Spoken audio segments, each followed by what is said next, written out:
So now let's talk about how to do hands elevated push-ups. We already went over how to do the wall push-ups, which were your hands to the wall, and you're doing a push-up. That's going to be your easiest push-up variation. Then you have the hardest push-up variation, which is going to be hands on the ground going here.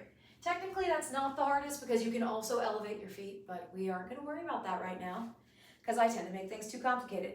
Anyway, the hands elevated push-ups go in a very similar progression to the hands elevated plank, which you should have already learned.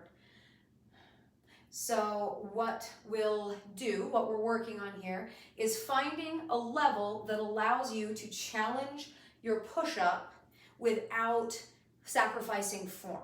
Because a lot of the time, you're going to get to a point where the wall push-up feels super, super easy, but the floor push-up feels a million years away, which is totally fine. So we'll start at an elevation of around a little bit lower than our ribs. And all you're gonna do is set your hands at about shoulder width distance, go up on your toes, take a little walk back until you have some weight going into your hands. Think about your bracing of your core here, brace of the core, squeeze your butt a little bit. You'll bend your elbows until you come down and then come all the way up. I'm gonna be crashing into the window here, so I can't go down that far, which is kind of an oversight on my part, so I'll try it over here. You'll go down and back up. Now you want to think that you're coming down with your elbows at an arrow. You're not a T, you're not an I, you're just kind of here in the middle. That's going to feel the most comfortable for most people, and keep your shoulders and elbows safe. Similar to the variation that we can do with a wall push-up, if you get down here and you realize, ah, shit, I can't get back up, you're just going to go ahead and step forward and then reset.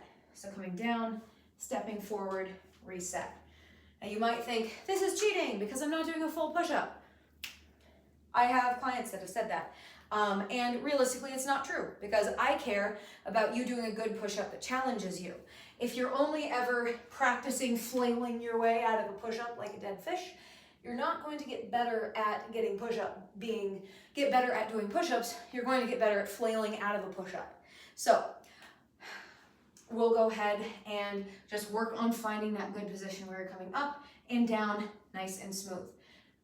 Then if that is too easy for you, where you can do maybe more than 15 without undue stress and wanting to die, then we'll move to our next variation. So it's going to be a little bit lower of a step. So hands are going to come here, same thing, down, up, especially when you get to this point, you may run into this part being easy, the lowering down being easy, but then you need to step forward. That's fine too. You want to just think, taking the variation that's going to help you the most.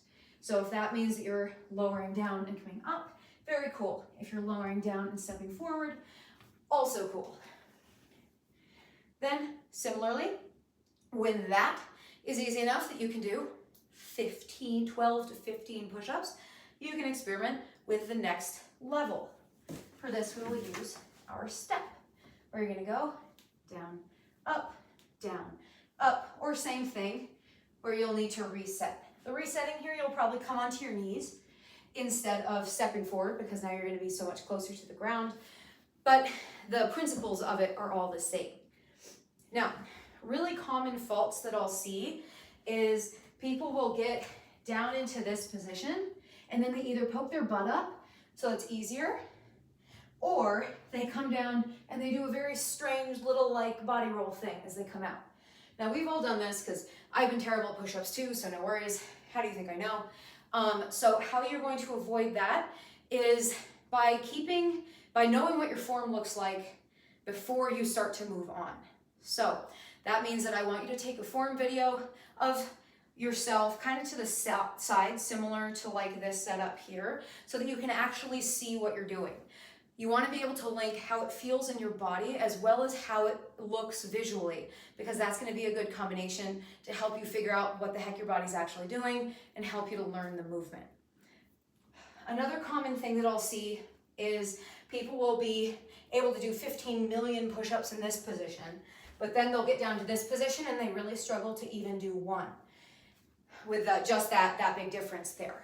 So a couple of things you can do. The easiest variation is going to be going to the higher step and adding a pause here at the bottom. So it can be anywhere from 1 to 3 seconds.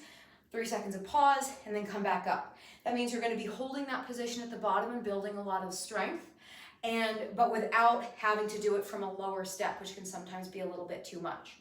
But if you do notice that push-up, you get to a point where you kind of get stuck there, that's a really good time to ask me a question, because there's a lot of little things that we can do to make it easier, and the video would be probably 15 minutes long if I tried to explain all of them. So take form videos, put them in the community forum, and always ask me questions and come to the calls so I can troubleshoot in person, which is also helpful. All right, I'll talk to you soon.